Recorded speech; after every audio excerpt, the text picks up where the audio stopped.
He is a data scientist, a Google developer, Go ahead. Go expert, ahead. and software innovator. He is a TEDx speaker and also the Kolkata lead of Facebook Developer Circle. He excels in machine learning and is also the Google developer expert and Intel software innovator, teaching at BIMS Kolkata. So I would like sir to take the screen and please introduce yourself. Welcome, Sabyasachi. Welcome to the panel. Are you there? Thank you very much. Thank you very much for your generous introduction. So basically, I want to congratulate IIM Welcome, Kolkata sir. ESL and obviously the IIC Council along with Professor Abhijit Basu for his excellent effort and forming such a dynamic student team who are doing extremely well in terms of creating impact. Actually, again, Sabyasachi, the team matters. This team is Exactly. That is what I am telling, that the team you have formed, they are doing excellent in the eastern region of India in terms of creating impact on the ecosystem. So let me share the screen. I have a few things to discuss with the students. Hopefully they will be benefited while they are forming their own startup ideas or demonstrating their own innovations.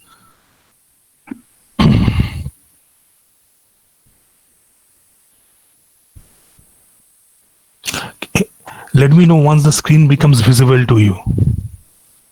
It's visible. Okay, excellent. So let me go to slide share.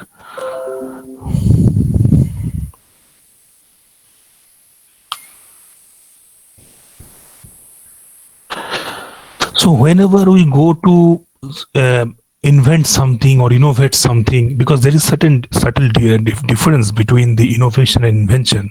So basically, invention, which was not existing earlier, you have discovered something in terms of the technology and scientific aspects. But innovation is about to modify something which was existing earlier. So that was the subtle difference between innovation and invention we require to understand, because often in our student life, even in our professional life, we sometimes have some misconception regarding the invention and innovations. So basically, whenever we are talking about the innovation, if X is existing, what next? That type of tendency a perfect innovator should have. So like I told you, now if you look at this particular structure, this is about the idea hexagon. Okay, so what happens whenever any problems occurs in our society? We have certain tendencies, right? चलता है चलता रहेगा, ऐसा तो होता ही रहता है. Most of us neglects, and few of us complains, but there are very few number of the solvers. In actually, if you look at in the scenario, that actually there are very few number of the solvers, because of some kind of the lack of confidence, or maybe their kind of lack of positive intents sometimes, which actually do not motivate us to solve the complicated problems or to come up with some innovative ideas. So basically, how we can think, because whenever you want to launch some new products, or you want to go for some new innovative stuffs, so how should we form our mindset up? Because everybody, I strongly believe that everybody has their own innovation mindset up. Okay, and every person is special. Okay, so nothing, you should not have some inferior complex within your mind that you can't excel in your career, because you all have those potentials in your mind. What you have to do, actually, you have to train your mind in such a way that you can actually achieve those goals. So building those mindset up is very important, and that's why proper ecosystem is also important. And in IEM, you all get that kind of the ecosystem thanks to the awesome team formed by Professor Abhijit Bose sir. So basically, now what I am trying to give you in this talk is trying to give you some idea that what should be your thought process in terms of the idea hexagon, and what problem you should solve. That will be the second phase of the presentation. So basically, for example, if you see X, if we consider X as the flicker through which we basically share photos, so what should be next? So from photo, if we add another dimension, that becomes video. So we share videos in YouTube, right? So if you look at the procedure of if we go to the higher order dimensions through X, what is next? data, text, audio, images, video. Then, for example, we use the stereo glasses, okay, to watch the 3D movies. But actually, our real life scenario is 4-dimension. So what about the 4-dimension screening? So in this way, if you think about it, you can always push yourself to go to some higher dimensions. That if something existing, what can I come up with certain modifying those things, and how we can come up with some new things. So this is the first thing, that to go to the higher dimension, x to the power d. Next is about x plus y, is about fusion. So the more dissimilar will be the material, the more impact will be the outcome. So if you see nowadays, if you come to the side of the Howrah, for example, like I stay in Sipur, or even in some region of the Kolkata also, we have seen some narrower lanes, right? So in most of the cases, if somebody gets highly sick and all, due to some narrow lanes, if you call the ambulances, they are not being able to penetrate those narrow lanes. So what if you think about that type of solutions, that for example, if you take the engine part of the auto and if you attach the backside of the ambulance, then what will happen? You can easily penetrate those narrower lanes to take the patients to the hospitals. So those are the ways actually you can brainstorm yourself, and these are few examples that how you can do the fusion of the dissimilar kind of the materials. Like the example I mentioned, that front engine part of the auto, you are attaching the front engine part of the auto with the back side of the ambulance, basically patient carrier side of the ambulance. If you can attach them, these three-wheelers can move into the narrower lanes of those regions. For example, I mentioned the lanes of if you observe in the Howrah regions. So you have to understand your local ecosystem, what are the need of the problems, and how you can actually provide them the appropriate solutions. Okay. Given a hammer, find all the nails. If you look at the third, and if you look at the fourth point, given a nail, find all the hammers. So these are basically reciprocal to each other. Forward operation, backward operation. So what does it actually imply? So I believe all of you are from the engineering background. So those, as you are from the engineering background, you guys are quite aware, whether you are from EC or computer science background or electrical engineering background, that Fourier transform, right? So for example, I want to share one simple thing, that you are dealing with some crop detection problems with your smartphone camera. Okay, now what happens, that whenever you are capturing the certain crops information, due to the interference of the stray light, because you are dealing with the live data, right? Due to interference of the stray light, what is happening, some noise is coming up in your data. And what happens that often it misleads you towards the proper classification of the result. So basically what happens, whenever you are taking your smartphone camera and you are shining light and you are basically capturing the information, so you are doing it in the spatial domain, right? In the spatial domain, whenever you are doing your spatial domain, from the knowledge of your convolution theorem, you know that in spatial domain, original signal is contaminated with the unwanted signal, which we call noise, in a convoluted format. So what you have to do, you have to go to Fourier domain. That means frequency domain. Okay? And then what happens when you go to frequency domain from the spatial domain?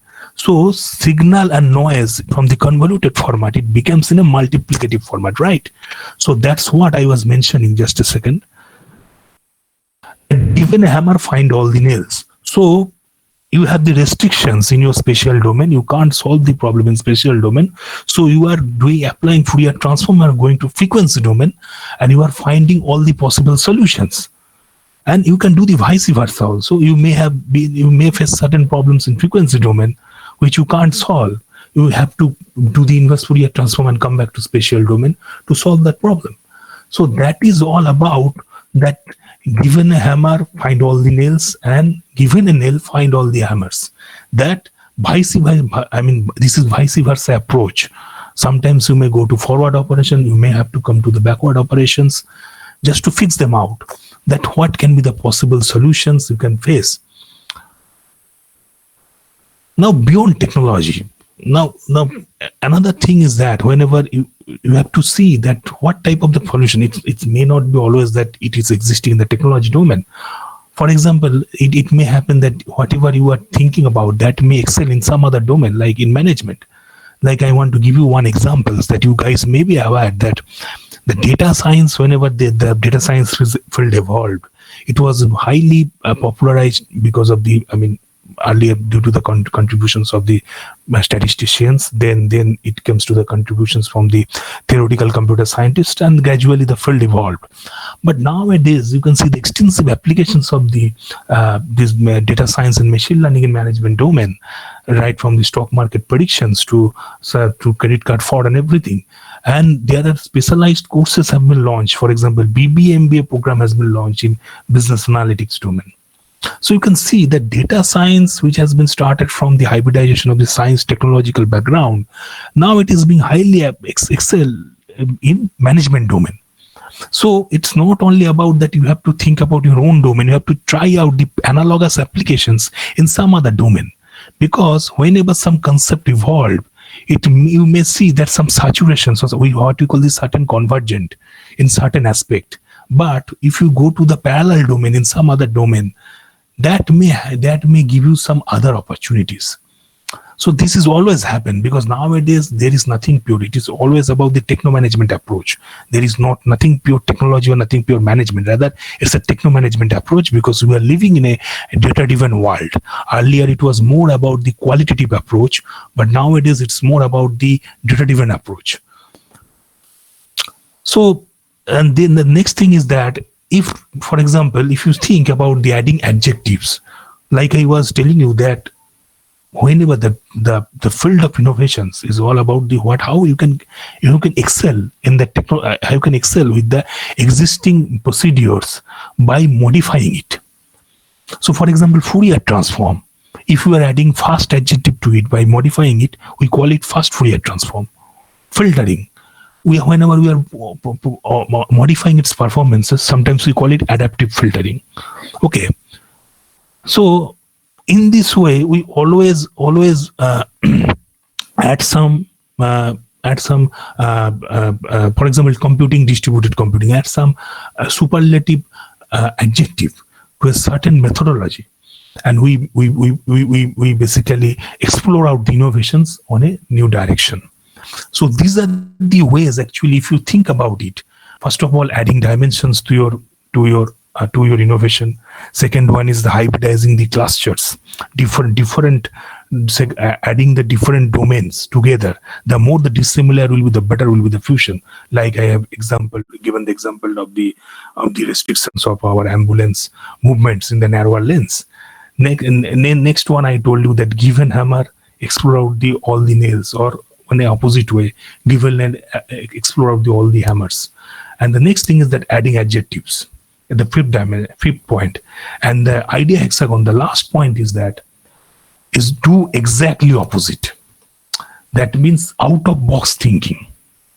That whenever nothing is happening in your way, that you are bound in a all way, you have to come up with an out of box thinking, which people has not thought about on that direction at all. So that is called the out of box thinking. So you have to try out all those areas. I can assure you, if you think in this manner, it will give you the optimum way of approaching innovative thoughts. In this way, it's about the worlds who are the highest thinkers in the world, right from the MIT, Stanford, Harvard to any other top organizations. If you go, they think alike. So this is all about the thought process building of if given X, what is next? Now, once your thought process has been nurtured, you are completely prepared from your mind setup. Then we have to see that what problem should we solve? What problem should we? That is very, very important. Why it is important? Let me tell you one thing. That across the globe, there are more than 80% people under the bottom of pyramid category. And India, it is more than 96%. So these 96% people do not have enough money to pay tax. Can you understand the practical scenario? Now, if somebody is suffering from cancer, somebody is suffering from diabetes retinopathy, how miserable will be their life to bear those expensive treatments? So whatever may be our professions, we may be technologists, we may be engineers, we may be professors, scientists, whatever may be our professions, with our limited capacity, if we can contribute in their life to improvement of their life, that would be good enough. If we all try honestly, we can actually create impact on those bottom of pyramid section, which is very, very important. So, for example, how should we approach on certain impactful problems? So that's the thing I want to highlight you up. Once you are done your mind setup with the idea hexagon, then the next setup comes up, that what type of problem I should solve. Is our brain mapping towards the problem is happening in a proper way or not? So, for example, if we pick up a theme like digital tech in agriculture or digital tech in healthcare, then how we can explore out step by step, or what can be the possible way of, or what can be the elegant way of solving those problems. So first of all, resource map, problem canvas, solution canvas, finding plots. Okay, so under the resource map, we will discuss about the people organizations, user beneficiaries, breakthroughs and risks. So if you go by the, for example, organizations, okay, so organizations means companies, startups, government department. Okay, so like if you consider about the healthcare.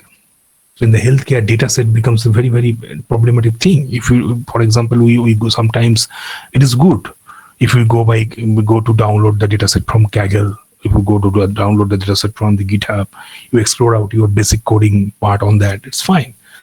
But what about whenever you are developing the product, you have to tie up with hospitals. And when your alpha testing phase and beta testing phase of the product will be approved by the medical board, so you have to tie up with hospital. You have to work on the real world data set. So you have to convince doctor that whatever that methodologies you are using or technologies you are using, that is completely non-invasive to human body. So that is not an easy task. To convince doctor in this domain is not very easy task. So there is always some restrictions, are always some hurdles getting the adequate data set. Then you have to make the partners. You can make partners, you can make hospitals as your partner, you can make doctors as your partner. People, obviously the influentials who are the high, influentials also comes under the high, who are the highly, for example, it can be oncologist, it can be some other experts in the medical domain. And obviously, for example, the startups, once you get the seed fund from your organization, you started basically in Indian currency, it is 25 lakh to 50 lakhs range. Then after prototype building, if you get this success, you can approach the VCs, venture capitalists, angel investors, who funds in your 3 to 5 crore funding, you can get from them. And there are obviously known published challenges are there. For example, Bill Gates Foundation, National Science Foundation USA, NIH problem setups are also there if you go to their websites. Obviously, DBT, Department of Biotechnology and Department of Science and Technology in India, they also publish some open challenges, which if you can address those problems, if you can provide some solutions, you can get the proper supports from governments, which in the forms of the government funds or grants. So now we are coming towards the users and beneficiaries. So once you have seen that what are the opportunities or what are the problem statement you may address, then it comes about what are the user beneficiaries, that how your solution can create impact. Who will be the possible user beneficiaries? Who will be the buyers? Those things are very, very important. Speaking to why do you require to you have to point out the requirement of the research areas. Obviously, interaction with experts, those things becomes very, very important. So if we consider about the healthcare sector, if we're coming up with certain solutions, so who will be the possible users? So basically patients, hospitals, so they can be the possible users, right? Your partners can be hospitals, some nursing homes, some other medical clinics can become your partners. Sometimes whoever is funding for your project, so some government organizations can become the partner. So there are areas, okay, we have to need to understand that who are the users, what are the possible use cases, what is the market size. This will give you the idea about the market size. Then breakthroughs, benefits, and risk factors. Obviously, like the breakthroughs, whenever you are getting success, it is fine. Now, paralytic approaches nowadays happening. What happens if you go back to 5 years back? We have actually from 2010 onwards, our thought process started exploring through the exploration of the cloud. But extensive use has been started in last 5 years. And nowadays we can see that there are limitations are coming up in cloud. What is happening due to continuously sending data to cloud, storing them, doing analytics? What is happening due to congestions? You are not being able to get the real-time result. There are some latencies are coming up. So nowadays, a lot of projects are being deployed through some intermediate computing approach, like fog computing, edge computing, especially the on-premises computing approach, like edge computing, how you can actually use the computational power of lightweight devices like smartphone, where you can do the trivial computational capabilities and you can produce the result. So paralytic approach is always there. Then you have to check the frictions. So frictions means there are regulation biases. So it may happen that you may come up with certain elegant ideas, but due to government rules, regulations, you are not being able to launch them in a large scale. That is often happened. A lot of guys in India have a lot of excellent ideas of utilizing drones, but due to certain government rule regulations, not being able to deploy in a large scale, or they have been completely prohibited of using that. So those things you have to take care of your mind, that government regulation are actually, you should not violate those regulations, because country-wise, region-wise, those regulation varies. So whatever innovations you are thinking, you have to check that there should not be any hindrance in terms of the regulations. And obviously, financial risk factor is always there, that within a prescribed time, you may face that during the middle of your project, you are actually lacking on the financial support. So that's also becomes sometimes problem, creates problem. Execution risk, limiting factors are there. Sometimes execution risk means it may happen that due to some software glitches, you are not being able to get whatever you want to get, or it may happen that in spite of forming a good team, somehow you are lacking in proper expedition within your team, and you are not getting the exact connection, whom to reach out externally, whom you can onboard to make execution of certain solutions. So these are the possible factors you see whenever you are coming up with certain innovation, certain innovative, you want to launch some technological products. I am talking about in technological angle. So what happens, you may face certain risk factors, and these are the risks associated with it. It may be in terms of regulation, financial risk, execution risk are always there. So why I always tell that whenever you are forming a team, even if you are doing a college project or you are going for planning to launch companies, so that should be on the basis of the skill matrix matching. So that if you guys find this term new, please take a note of it, because remember that in world's any top organization, right from the Google, Facebook, Walmart, or whether you are talking about the institutes like MIT, Harvard, Stanford, they all work on the basis of the skill matrix matching basis. For example, if somebody in your team is very strong in machine learning, somebody in your strong is very, very strong in terms of the Android app development, it may happen that somebody in your team very strong in terms of the marketing. So these three people has three different skill setup. So as I told you, that whenever you have the differential skill setup, the fusion, whenever they comes together, it becomes very, very stronger, because in your team you have the diversified skill setup. It may remember that one guy may have the multiple skill setup, one guy may know data science and IoT both very well, but there should be one dominant skill setup, because whenever if you go even for the job as well, people always look for the expedition, because nowadays nobody is Aristotle. Okay, the field has been expanded so much. Okay, so everybody looks for the expedition first. You may have multiple skill, but your dominant skill, there should be some dominant skill. It can be data science, it can be IoT, it can be Android, or it can be in some other domain, blockchain, etc., etc. So when you look at their dominant skill, if you have the diversified skill setup within your team, so the team becomes the unstoppable. It may happen that you may not be able to give the 100% solutions, but the progress you make, that will be unparalleled to anyone else. So that's why I always say, whenever it's youngsters going for the startup or going for the new venture, or during my mentoring session, that at least form the team in such a way that you should have the diversified skill setup within your team. That actually helps, because initial level it actually saves your money also, because outsourcing will enhance your expenses. So that's why this type of stuffs are quite important. Skill matrix matching is very, very important stuff. So if you look at the problem canvas, for example, this problem canvas has been designed digital tech in agriculture, keeping the digital tech in agriculture in mind. So techniques, definitely sensor, you acquire data from the sensor.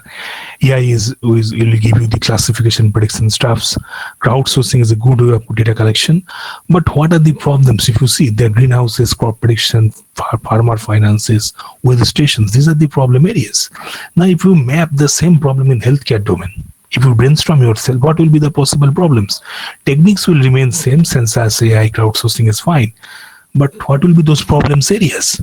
If you brainstorm on them, you will come to see that the problem areas, what can be the problem areas? For example, the expenses, cost.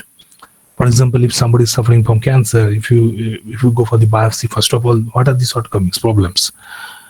First of all, it is the expenses, treatment expenses. Then second one is basically your biopsy takes 2 weeks time to come up with the report. Okay. Third point will be the poor accuracy level of biopsies. Even though being a gold standard, industry standard, the accuracy level is 65%. So these are the shortcomings, right? Poor accuracy, treatment, higher treatment cost, and the time span to come up with the report. Okay, so in keeping the problem canvas in your mind, as I am telling you, because once your philosophy becomes very, very clear to in front of you, then only you can focus on the solution part. Because the technological innovation, or you can call it scientific evolution, whatever you may give the name, it starts with philosophy. So philosophy, second phase it is science, third phase it is technology, fourth phase it is production, with where you are coming up with the products, and fifth phase is marketing. So there are 5 phases, and that's why I was telling this is at the end of the day, it is a techno management approach. Philosophy, science, technology, production, and marketing. These are the 5 phases you have to cover up one by one. So during your philosophy stage, you have to be very, very clear from your inside that what you want to do actually. If you are confused in any way, you are lost. So that's the reason I am telling that my proper mindset of building is very, very important. Right from the beginning, you have to be very, very clear about what you want to do, bottom of your heart. So in the next phase, if you go solution canvas, now you can actually point out those things. So cost, time, and impact. For example, you have been given time. Whenever you are getting some grant or you are getting some seed funding, you have been always given some time frame, right? It can be of 1 year to 3 years, whatever maybe your time span. Maybe you have been given some budget. You have to maintain some budget according to that time frame, and you have to showcase that what kind of the development you are making, what kind of the impact you are creating. On the basis of that, next phase of the grant will come up. You have to, at the end of that, you have to report your funding agency. And if you see the scenarios like all those greenhouses, sensors, greenhouses AI, or greenhouses crowdsourcing, these are the basically have been kept on the basis of keeping digital tech in agriculture domain in mind. If you map the same problem in the domain like healthcare, what will happen? Brainstorm by yourself. You think that the problem I discussed with you, that with the exploring the difficulties in the cancer predictions. So if you map the same problem, what are the solutions will be? So if you, for example, if you come up with a smartphone-based early stage cancer diagnostic solutions through AI, artificial intelligence, then what will be the possible benefits? If you think about it, it can give you result, generate the report within few minutes, where biopsy takes 2 weeks of time, right? Then what will be the next solution canvas? It is a data-driven approach where you will get the accuracy level quite higher than the earlier case, 90 to 95% in some cases. And definitely it is lesser expensive, because you are replacing the hardware expenses, hardware cost with the smartphone camera. So So that's the way you have to think, that how you can cover up these problem canvas to solution canvas. What are the impactful solution you are providing? Because you see that software technologies has a immense power. You have to understand that there is nothing, I am not interpreting anything regarding software versus hardware. Try to understand what I am saying. That if you look at the theme launched by MIT in 2013, it was softwares are the new hardwares. In 2017, Infosys adapted that same theme, just converted the plural to singular by saying software is the new hardware. What does it actually imply? For example, earlier days, you must have to carry a wallet with you. Whenever you are making the payment through the physical cash, you are making payments, right? But what is happening nowadays through the smartphone app, Paytm, PhonePe, you are actually transferring the digital cash. You are not dealing with the physical cash. So just through a payment gateway platform, you are transferring the money. For example, in earlier, not even nowadays also, in few areas, you can see there are digital optical fiber probe to capture the infected lesion information while testing the oral cancer, skin cancer. People are using optical fiber probe. But what happened if you use the smartphone camera? So what will happen then? The cost of optical fiber probe will be saved through your smartphone camera. So the more you can replace the hardware part while the prototype building or product development through the software-based approach, to the soft skill approach, the more your production cost will be reduced. That's the philosophy. Try to understand. That's why I am telling the philosophy is very, very important. When some great people are saying that, like MIT or even the Infosys, there should be certain reasons, right? And that's the reason the team has come up with, like, that software are the new hardwares. And that should reflect whenever you are mapping the problem canvas to solution canvas, that in technology domain, whenever you are coming up with certain products, certain solutions, that type of impact I am coming up. So it will help you to not only to reduce your cost, but to come up with a solution with much an elegant way. Because whenever you are approaching through the software, you have the lot of open source supports, because we are living in a open source era.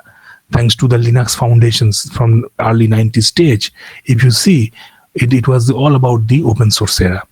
And one of their major contribution of the Linux Foundation is R language. Now it is you guys use for the data analysis purpose.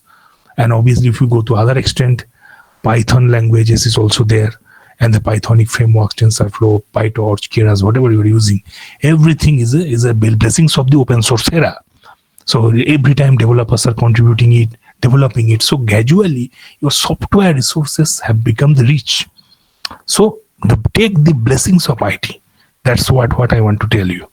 So now, once your philosophy becomes clear, now if you see the finding plot section, that given projection, given cost, within time framework, how you are being able to control them to complete the project within given time, or providing the solution with a given time. So that's why finding plot becomes very, very important.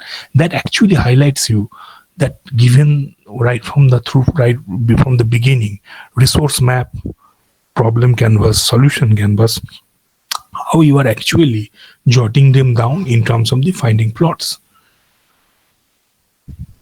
So these are the milestones actually you have to achieve. So please take a snap of this particular slide. Helmer's question. So remember that the way we worship Einstein in case of science, the Helmer is being worshipped in terms of the technological innovation. So all of you know about LCD, right? Liquid crystal display. So he's actually the inventor of LCD, Helmer. He has the most number of the patents across the globe, and has been considered as the god for the innovators or inventors, whatever maybe name you can give, because both of the tags is applicable for him. So 9 questions he has highlighted for the young innovators or the inventors even. Whenever you are coming up with certain solutions, do you understand the problem correctly? If you can answer these 9 questions, you can actually answer them in a proper way. Then you can actually claim that, well, I have understood the problem properly. Like, for example, what are you trying to do?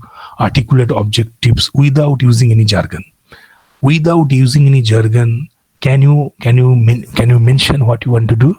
If you do, you are actually clear from your heart, clear from your mind that okay, there is no doubt.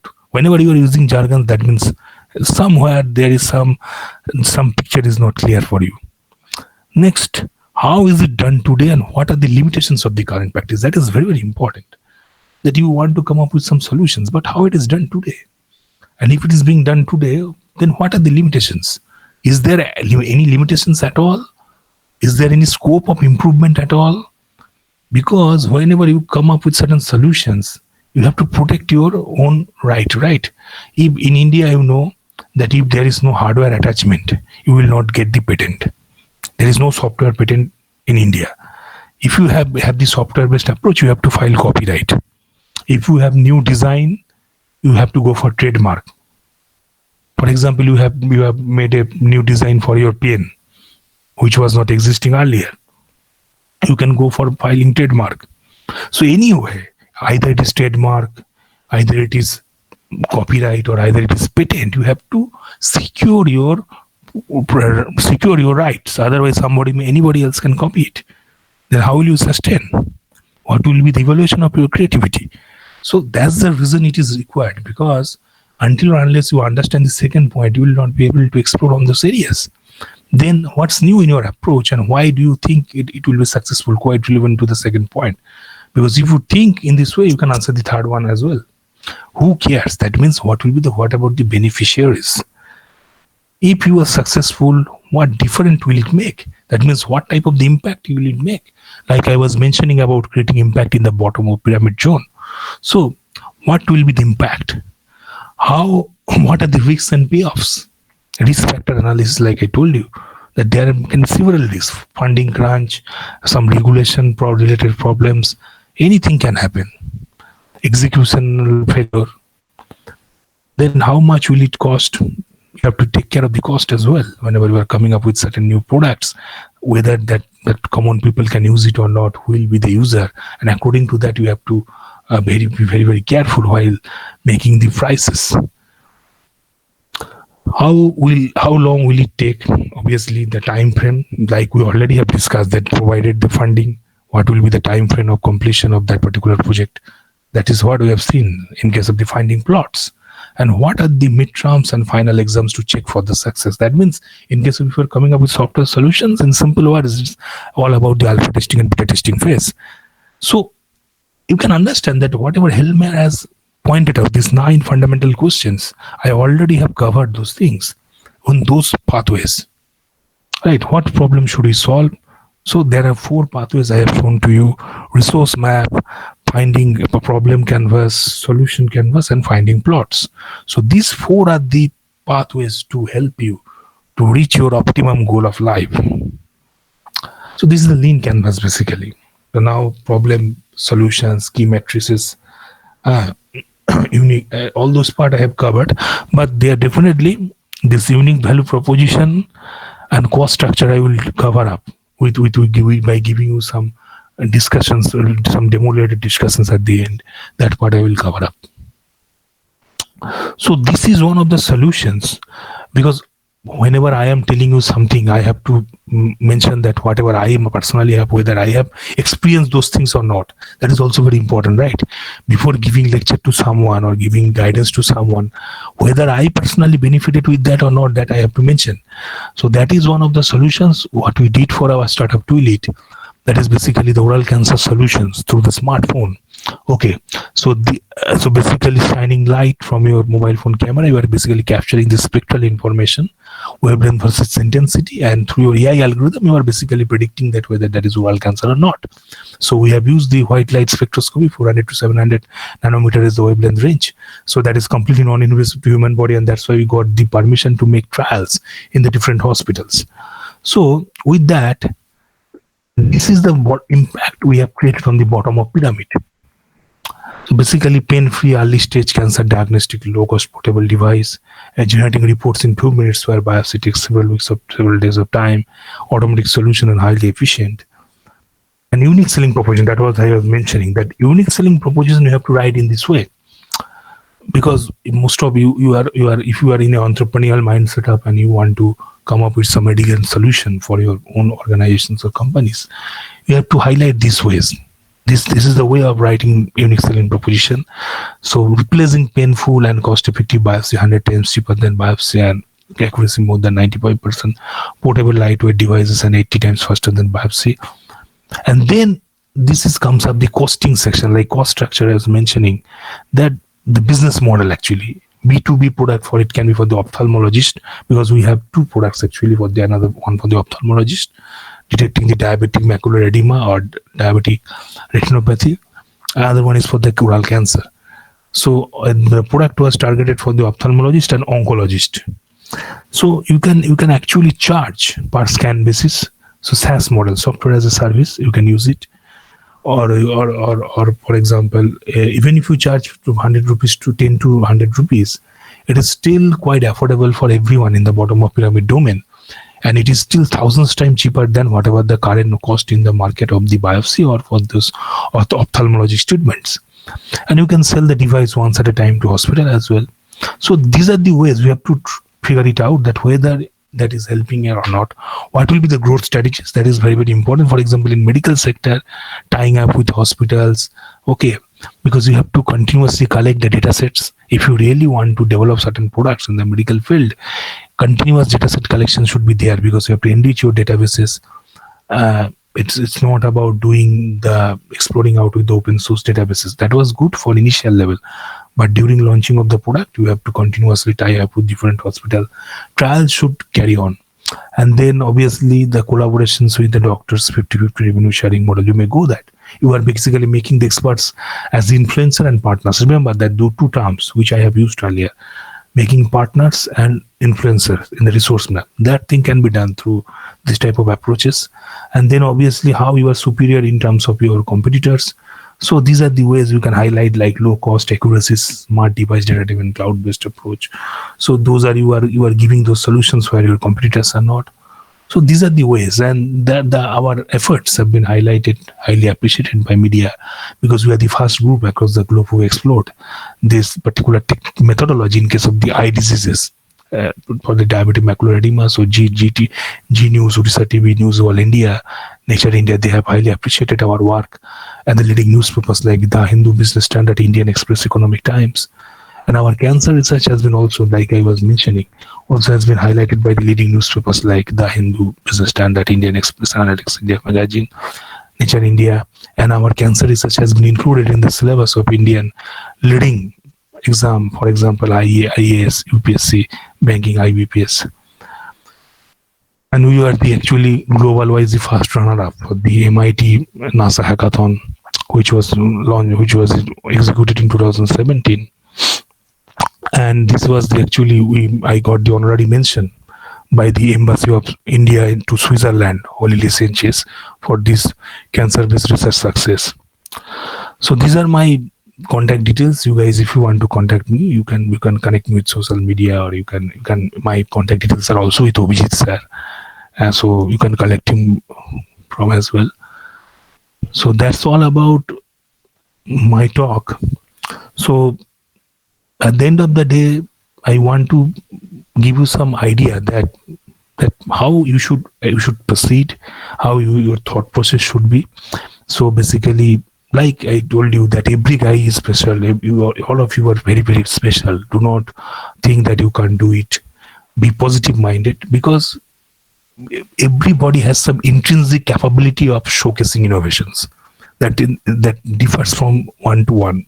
Man to man, it varies. So as man to man, it varies. You have to think. Your thought process should be in a right way, and that's this particular talk is all about, to guide you in a right way. That if you thought in this way, you can get the success. Like we guys, like we people also got some success in this direction. You guys can also got some success in this direction. So that was a humble effort to convince you that all of you are quite capable of exploring out to keep impact on the bottom of pyramid section. So nothing to worry about it. All the best. And obviously, before wrapping up my talk, I want to ask you a very funny question.